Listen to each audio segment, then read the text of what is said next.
Wir schauen nochmal auf die Cybersicherheit. Wir wissen, es ist ein komplexes Thema, es ist ein wichtiges Thema und wichtig dabei ist, dass man mit guten Partnern zusammenarbeitet. Dieses Thema ist für KMU von entscheidender Bedeutung und eben oft mit ihren IT-Dienstleistern.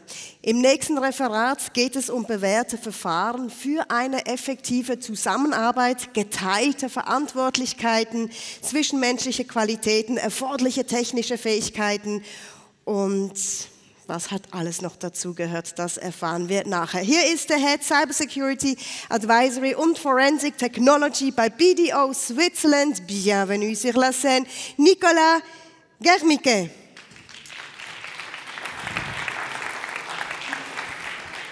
Bien, Nicolas Germicke, vous aborderez dans votre présentation les aspects de la collaboration avec les prestataires de services informatiques en mettant l'accent sur la cybersécurité.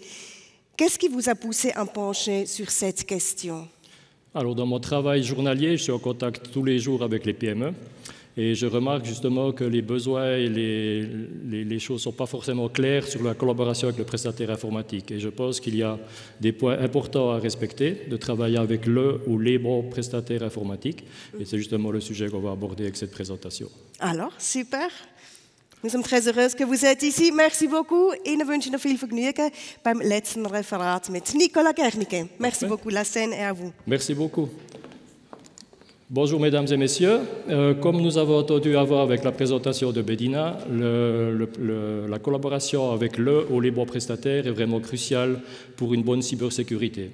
D'après ce que j'ai pu justement voir sur dans les différents entretiens que j'ai avec les PME, c'est souvent la question qui revient, qui est responsable pour votre responsabilité informatique? Et la plupart des choses qui reviennent, c'est le prestataire informatique. Je vais vous informer ici et vous montrer qu'il y a un peu d'autres choses qui doivent être prises en compte et ce n'est pas simplement le prestataire informatique qui est en charge, mais c'est plus ou moins le responsable de l'entreprise qui doit être en charge de la cybersécurité. En règle générale, la collaboration entre une PME et un prestataire informatique se base sur la confiance. Donc, on connaît quelqu'un qui s'occupe de l'informatique, on va avec eux, on est en une relation de confiance et on fait confiance justement à ces personnes pour mettre les choses au clair. Malheureusement, ce qu'il faut des fois voir les choses, c'est que la cybersécurité est un sujet complexe et il faut voir les choses sous différents axes. Avant d'aller plus loin, j'aimerais justement parler des 3 piliers de la cybersécurité et de voir quel rôle a le prestataire informatique dans ces 3 piliers. Le premier pilier, c'est le pilier des processus. Les processus, par processus, on parle d'audit, on parle de contrôle des processus internes de l'entreprise et des différentes tests de vulnérabilité, etc. Donc c'est très important d'avoir ces processus et ça, c'est le pilier principal de la cybersécurité. Un deuxième pilier est très important, c'est la technologie. Là, on parle directement du prestataire informatique qui est responsable en général pour cette partie-là. Et quelque chose à ne pas oublier, qui est malheureusement souvent oublié, c'est l'humain. L'humain dans la cybersécurité est un élément majeur, que ce soit tant par les différentes skills que la personne a, ou aussi par les différentes formations, etc., qu'on doit faire pour les collaborateurs. Tous ces processus fonctionnent avec un autre, c'est-à-dire que ça, on ne peut pas juste prendre le processus et dire qu'on s'occupe de la cybersécurité, non, tous ces processus fonctionnent ensemble. Et si on positionne le prestataire informatique par rapport à ceci, on remarque que la technologie est clairement chez lui, mais ensuite tout ce qui est processus et humain, ça c'est délégué, c'est en charge de la PME. Donc, en ce qui concerne les responsabilités, la responsabilité de la cybersécurité n'est pas chez votre prestataire informatique. Et ça, il faut que ça soit clair et au point de vue légal, c'est vous-même en tant que chef d'entreprise qui êtes responsable de la cybersécurité pour votre entreprise. Vous pouvez dire oui, mon prestataire informatique est un partenaire privilégié pour ça, entièrement d'accord avec vous, mais la responsabilité incombe au CEO, au manager de l'entreprise. Quels sont les points à prendre en compte pour que la collaboration se passe au mieux? Il y a d'abord les compétences techniques. On pense souvent les prestataires informatiques, on peut travailler soit avec une petite entreprise de la région, avec un groupe peut-être plus important. Pas tous les prestataires informatiques ont toutes les connaissances nécessaires dans la technique. Ils ont des spécialisations, des domaines précis, et ça, il est important justement de clarifier quelles sont ces compétences et de voir qu'est-ce qui est possible de mettre en place pour votre entreprise. Comment regarder si les compétences techniques sont validées ou pas? Il y a deux moyens de regarder ça. Il y a des moyens au niveau de certification, labellisation au niveau de l'entreprise. Je vous en ai mis là quelques-uns. Il y a par exemple CyberSeal, qui est un label pour les prestataires informatiques et qui est vraiment spécialisé pour ça, qui est un label suisse et qui est intégré dans la stratégie nationale de cybersécurité de la Confédération. Il y a ensuite les plus connus comme ISO 27001, ISO 20000 et ITIL. Il y a un autre moyen de vérifier ça, mais plutôt au point de vue de l'individu. Et là, justement, il y a différentes prestations, il y a différentes labellisations. Il peut y avoir le CISSP, CISM, les différentes certifications des prestataires cloud et le Certified Ethical Hacker, par exemple, qui permet de valider les qualifications très techniques pour les pentests ou les choses comme ça de votre infrastructure. Il y a aussi la capacité de s'adapter aux nouvelles technologies. D'après les différents entretiens que j'ai eus dans les PME, on utilise souvent les technologies que l'on connaît. C'est clair que c'est une très bonne chose, on peut mettre ça en place d'une manière facile, etc. Seulement, il y a aussi les nouveautés qui arrivent, comme on a vu l'AI, les choses du style, et il faut absolument pouvoir s'adapter à ces nouvelles technologies afin de pouvoir s'assurer de la bonne sécurité de votre entreprise. Les compétences relationnelles à privilégier, le temps de réaction et la disponibilité. Je voulais juste voir avec vous, qui est-ce qui connaît ces SLA par rapport aux services, aux prestations qu'il a avec son prestataire informatique? Levez de main. OK, quelques personnes, très bien, merci.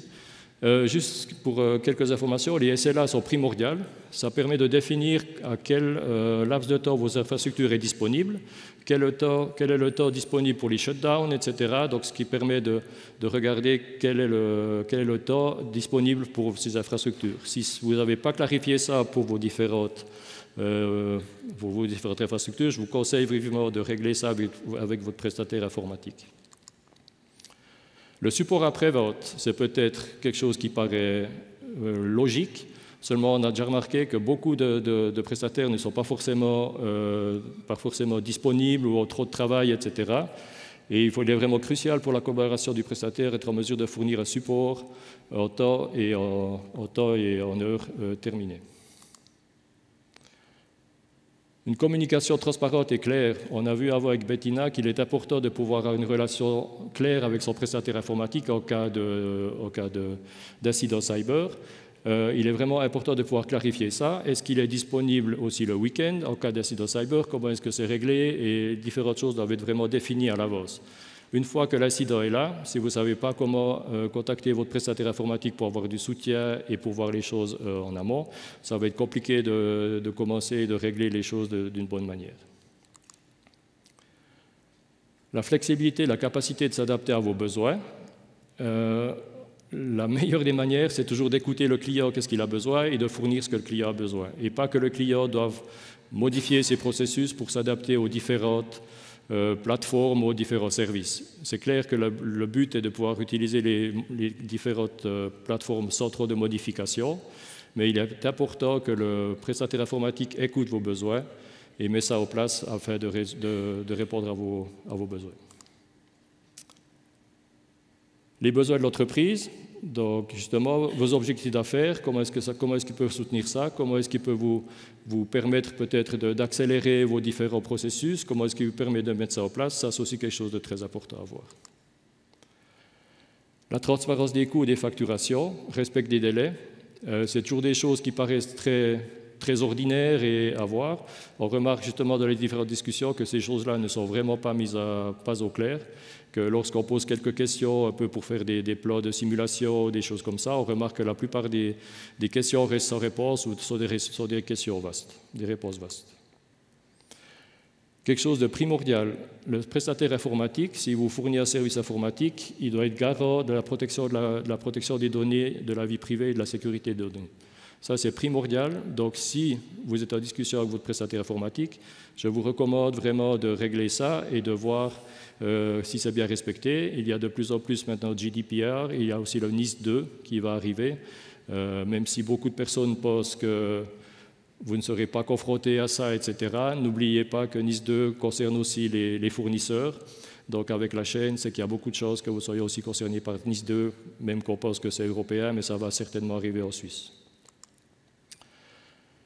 Un sujet important, ce qu'on a vu avant avec Bettina par rapport à la cybersécurité, on a remarqué qu'il y a beaucoup de choses à prendre en compte. Je vous montre juste un exemple des domaines de la cybersécurité. Il ne faut pas avoir peur, on ne va pas aller dans le détail de tous les points, ne vous inquiétez pas, il n'y a pas de souci par rapport à ça. C'est juste que vous comprenez la complexité du domaine. Et ce que je veux dire par là, avec le prestataire de services informatiques que vous avez chez vous, il est très bien, je pense, pour plein de bonnes choses. Seulement, c'est très difficile d'être parfait dans toutes ces disciplines. Donc, regardez vraiment quelles sont les disciplines que vous avez besoin pour votre entreprise. Regardez si le partenaire, le prestataire que vous avez remplit ce domaine, a les qualifications nécessaires et permet de voir ça. Et c'est vraiment très important de regarder ceci. Je refais juste un petit deep dive, on va dire, dans un sujet que ça concerne toujours aussi la présentation de Bettina. C'est justement l'incident, le Notfall et le Digital Forensic. Vous pouvez voir justement le nombre de catégories et de disciplines qu'il y a. Et chaque prestataire dans ce domaine-là a des spécifications très précises et permet vraiment de pouvoir réaliser les différentes choses et de pouvoir fournir une prestation de qualité. Un autre élément, c'est tout ce qui est Security Management et Governance. Donc là, vous voyez aussi qu'il y a plein de sous-catégories. Je serais intéressé de voir justement qui peut fournir toutes ces catégories. Il y a des spécialistes dans beaucoup de domaines. Et c'est vraiment important que vous focalisez là-dessus sur les différents éléments et de voir comment mettre les choses en place et comment est-ce que ça se passe. Je prends par exemple un point qui est le risk management. Risk management, il y a différents niveaux de risk management. Il peut y avoir le risk management global, c'est-à-dire SOD, etc. Il y a le risk management cyber. Il y a plein de choses à prendre en compte. Et ça, il y a des entreprises qui peuvent faire ça, mais en général, ce n'est pas forcément votre prestataire informatique. Tout dépend de la taille qu'il a et qu'est-ce qu'il a à disposition. Mais c'est en général pas lui qui pourra vous mettre ça, vous préparer ça et vous soutenir de cette manière-là. Donc, ce que je veux essayer de vous dire par là, c'est qu'il est vraiment important de pouvoir regardez quels sont vos besoins spécifiques, qu'est-ce que vous avez besoin, et de vraiment collaborer avec les bons partenaires. Il est aussi important de se rendre compte que le prestataire informatique, on va dire généraliste, est très doué, a des compétences vraiment dans son domaine. On peut dire peut-être management de réseau, on peut faire les firewalls, on peut voir les choses comme ça. Mais la sécurité informatique va bien plus loin que ça. Il y a la cryptographie, il y a le forensic, il y a les pentests, il y a les vulnerability checks. C'est juste pour vous dire un peu ce qu'il en est. Et c'est très difficile d'avoir toutes les compétences en général. En général, c'est qu'on a le généraliste qui peut vous soutenir dans les tâches normales. Et il y a vraiment les spécialistes, que ce soit tels que Bettina, que ce soit d'autres entreprises, qui permettent vraiment de vous soutenir dans les sujets de la cybersécurité. La question importante, mon interlocuteur possède-t-il les compétences appropriées? Et comme je l'ai dit, il est important de ne pas dire voilà, mon prestataire informatique n'a pas ses compétences. Non, il est important de voir ses complémentaires. Donc je travaille avec ce prestataire-là et en parallèle, je travaille peut-être avec d'autres prestataires spécialisés dans différents sujets en collaboration avec mon prestataire informatique. Et je pense que c'est vraiment cette approche qui est importante de prendre et de mettre en place et de voir par la suite. Le prestataire compétent, justement, la complexité du sujet, comme je l'ai dit, donc voilà. Quelque chose d'important, si vous voulez, je suis membre de l'association ITsec for KMU et sur notre site web, vous pouvez retrouver justement les différents prestataires qui sont certifiés ou labellisés. C'est juste les gens qui sont listés sur nous, qui sont labellisés CyberSeal et ISO qui se sont annoncés. Ça vous permet d'avoir une première approche et une première recherche pour voir les gens que vous voulez voir et les gens que vous faites des prestataires de qualité qui sont qualifiés et qui sont vérifiés par l'association. Une chose importante, pour bien se protéger, il n'y a pas qu'une seule mesure. Il faut vraiment prendre plein de petites mesures ou plein de grandes mesures et que toutes ces mesures ensemble vont vous permettre de mettre une sécurité, d'avoir une sécurité approfondie. Si je prends par exemple un exemple de l'email, etc., on parle des passwords, donc on peut prendre un password fort. Password fort, on parle de 16 caractères avec différents chiffres spéciaux, caractères spéciaux, majuscules, minuscules, etc. Et ensuite, pour ça, il faut encore activer le multifacteur Automatisierung qui permet justement de valider que c'est bien vous qui vous connectez à ce code et à cet élément.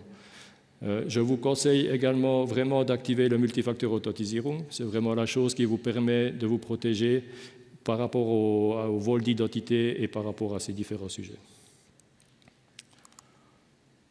Voilà.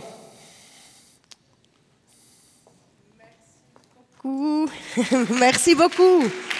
Nicolas Germicke, merci bien. Maintenant, vous avez la chance de poser des questions. Natürlich können Sie jetzt auch Fragen auf Deutsch stellen. Nicolas spricht. Ich werde probieren, im Deutsch zu beantworten. Ja, nicht probieren, Sie sind super bilang. Also kein Problem. Fragen auf Deutsch, Fragen auf Französisch, beides nehmen wir sehr gerne entgegen. Gibt es noch eine Frage? Nein? Also gut. Dann kann man eventuell später noch auf Sie zukommen oder Sie dann kontaktieren. Auch von uns vielen herzlichen Dank. Danke, dass Sie hier waren. Wir wünschen Ihnen alles Gute und das ist Ihr Applaus. Nicolas Germicke.